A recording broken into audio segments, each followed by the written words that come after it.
say at this point, Palantir, once again, I'm going to reiterate this because I think it's a valid point. They really need to split their commercial and their government business into two different things. There's two different multiples, there's two different sales strategies, there's two different client bases that you're going after. If Can they you had their commercial, define two different things, please? okay, so how you sell to the government, Kevin does not like how this, you right? sell to the government is not how you sell to the regular commercial sector. Okay, Okay, there's I agree with that, but let's be very no. specific. When you say two different things, you mean Mhm. two separate companies? You Yes, spin two off separate one side? companies. Two separate companies. Even you could even split it up so that you have one holding company with two different divisions where each one is operating Okay. independently as an independent entity. Right now, everything is cajoled into this. But then, Yeah. but then wouldn't it just be two different types of sales teams? It wouldn't be two different types of actual software companies, right? Like just because, let's just take, for example, the majority of people that buy iPhones from the let's just say partly the United States government or other governments around the world. And then you have the retail based, normal consumer. They're not going to separate, let's just say their development divisions into government and commercial. They might change up their sales team. Good point. No, that's the point, that they actually should do that. They really should develop things independently of each other.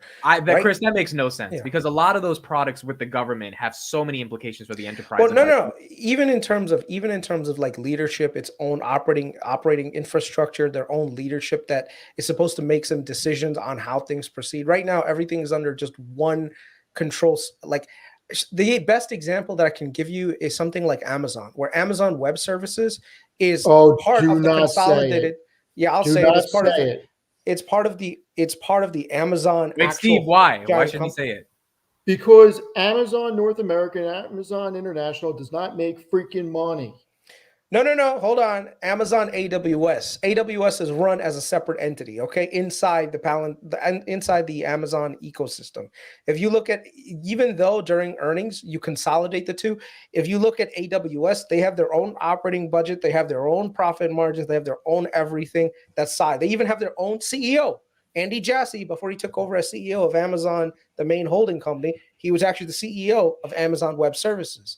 So I think, but I feel like I see what you're saying, Chris. But to me, it's like at the end of the day, the underlying foundation is still going to be the software, and the software doesn't change. As much as you think it might. It is custom made and tailored to fit each individual customer, which is the benefit of Palantir versus say a Microsoft or maybe some of the Googles of the world, which are focusing on a suite of products, and then they say, here's our suite of products, buy them or you're done.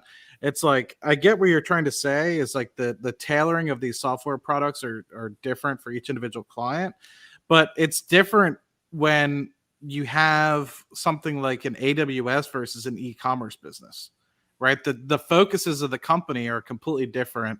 The vision of the company is completely different, right? Like AWS, it's like they have a vision of being able to provide the most relatable online sort of usage of cloud infrastructure versus the e-commerce. Maybe you're still thinking about infrastructure, logistics, all that stuff, which to be very honest is kind of comparable if you think about it in a very supply chain minded way.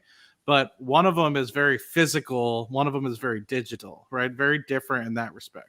Maybe I'm thinking about it completely wrong. And I always enjoy your thoughts, Chris. So I'm not trying to downplay it. I just don't understand. You keep mentioning it month after month, and it's like, it's okay to tell Chris this is a fucking stupid idea. You don't have to be humble about it. This is like, there's no. But I always value Chris's opinions and thoughts. I always listen to him because he's got. So do I. I bought SLG, but he's wrong on this one. I don't think this one makes sense. I just don't get splitting that. First of all, it's not in their culture, right? I feel like it would cause turmoil inside of the company to do this as well. I don't think it would be anything that would be helpful.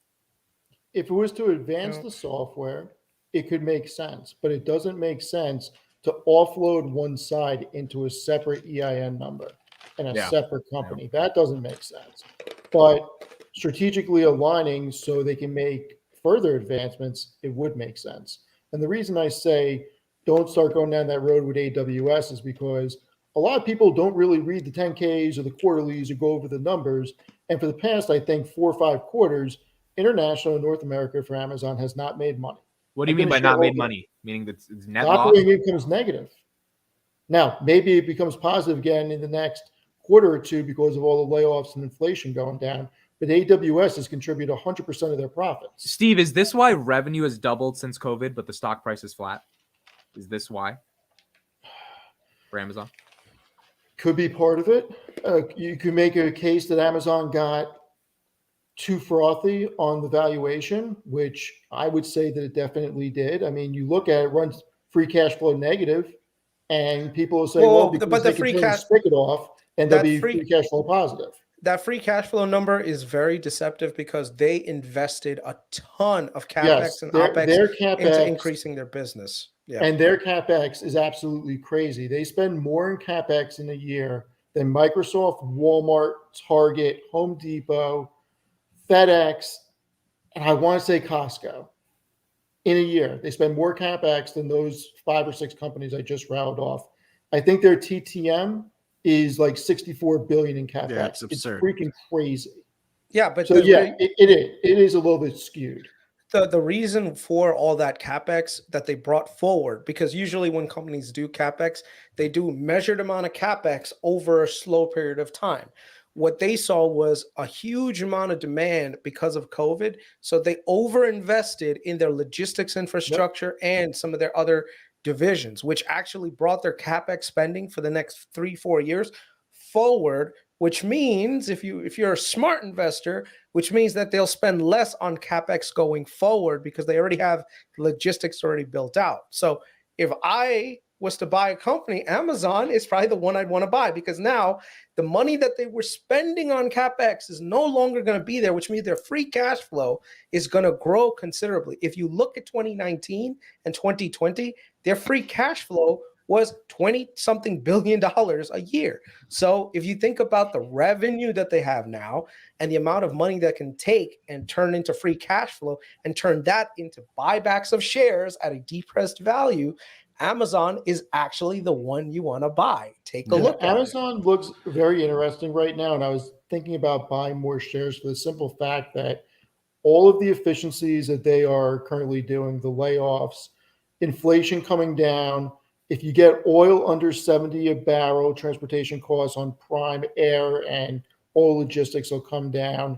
They could get back to a very large amount of profitability. And as Chris said, CapEx will go down because they pulled it all forward. It's a really interesting setup for them, but things have to go right. So I think They probably will. We're getting to the point now where, and I think Jeff did this intentionally when he left last year. We're getting to the point now where efficiency is more pertinent than continuous growth at all costs. You're getting to the point where it's like people are getting packages the same day that they order them, and people are getting one day delivery, and people are like, you can't, and which is absolutely TTD is absolutely phenomenal, right? When you think 20 years ago, before Amazon really started attacking the USPS, UPS, FedEx in terms of being like, we'll just create our own shipping network, right? Things were taking weeks, to get places, right? So I'll tell you, I live in a building in New York.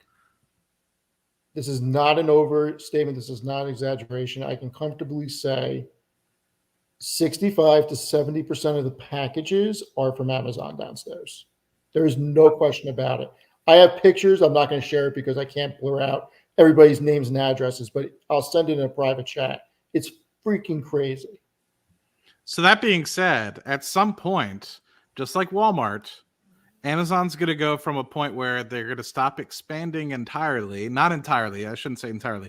They're going to slow down like they kind of already have. They've realized that, they've accelerated all this CapEx. They've grown their warehouse footprint for the next several years.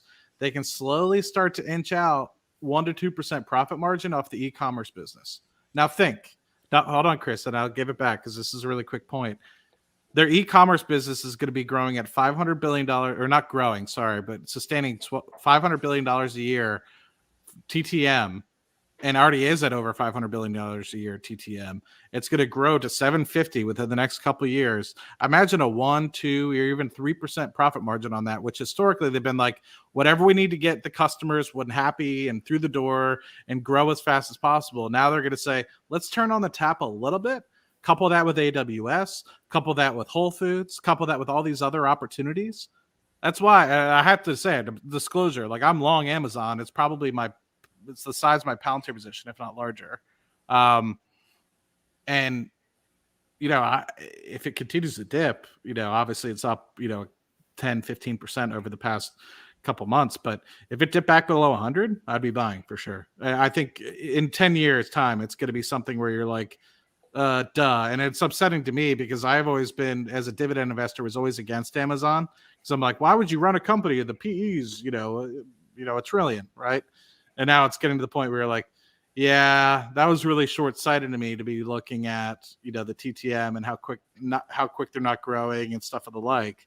I really missed out on, years of potential 100% growth within the portfolio, not the entire portfolio, but that position entirely. And it's something I regret, but you live and learn, and your portfolio matures and you kind of understand where your dynamic fits. And unfortunately, that was just a lull period in my past. I would the best way to look at Amazon right now, you're getting a company at the valuation that it was in 2019 when they had half the revenue without all the money that they've already spent on all the Capex, which means the logistics infrastructure. That money's already done. That's already been paid for. That's existing infrastructure. So you're getting to buy a company at a huge discount to where it was in just think about it, 4 years ago. You could have bought Amazon and you would have been flat right now. And that's what you're getting at right now, even though they're a much, much stronger company with much higher revenues, right? And even from their business operating segments, they've shifted over from low margin to much higher businesses. So as an example, the third party selling network, where they charge to store your product, market your product, sell your product. They've grown their third-party logistics like crazy. So that's number one, right? So fulfillment is a huge money revenue driver for them, and it's not costing them nearly as much money going forward, right? 2, ad revenue. If you want to place your product at a higher level than the other ones, you're going to have to pay for that. What does that mean? That means that that's, once again, a high margin revenue coming towards Amazon. At the current rate that it's growing, I think it's almost 12 billion a year TTM in just ad revenue. And that's growing at a 30-40% clip year over year. So that's another higher. At AWS, even though it's slowed down slightly, it's still one of the most profitable businesses that they have that's still growing. And on top of it, they have their own entire research division that's making AWS even more efficient via their own chips. Before, they were relying on other people for chips and infrastructure. Now they have their own infrastructure that they're developing for it. So Amazon, like I said, under Andy Jassy, a lot of people are not giving the guy enough credit. This guy, like I said, Andy Jassy is very soft-spoken, but dude knows what he's doing. And if there's one company that I would put my money on, I would say it's Amazon. And I'm sure that Code Strap could probably chime in on some stuff about Andy Jassy. The guy is not some pushover that doesn't know what he's doing. That's just he's like, the one that plugged Bezos into AWS. It's his child. Yeah, he's a legend. Legend, dude. Yeah, he's the way I would describe him. He is literally the Steve Jobs. I mean, not Steve Jobs. He's the Tim Cook version of Apple, right? Where you had the guy like Steve Jobs with the vision, but you had someone like Andy Jassy making sure everything in the background was being done to support the vision. So he's not going to be a Ballmer, is he?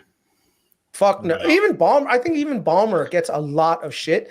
You have to remember with Ballmer, he was in a position where Microsoft had just gotten into a point where they were investigated for being a monopoly. So he couldn't even invest the way that Microsoft wanted to. Okay. So I think a lot of people give Ballmer shit. Ballmer wasn't even that bad. And by the way, in terms of his personal fortune, Ballmer has probably made more money than anyone else. I don't know if you guys know like what Ballmer's net worth is right now. Probably on the order of, I'm going to say 30, 40 billion. Let me see. Hold on. I think it was 20. He bought the Clippers. We know that. I mean, look at that. 90 billion. 90 billion. 90. Net worth 90 billion. Yep. Wow. Steve, you could explain this slide, and then we'll be. No, it's AWS segment results. Their margin is like, what was that? Freaking 25.5%, 26%. It's crazy. Okay.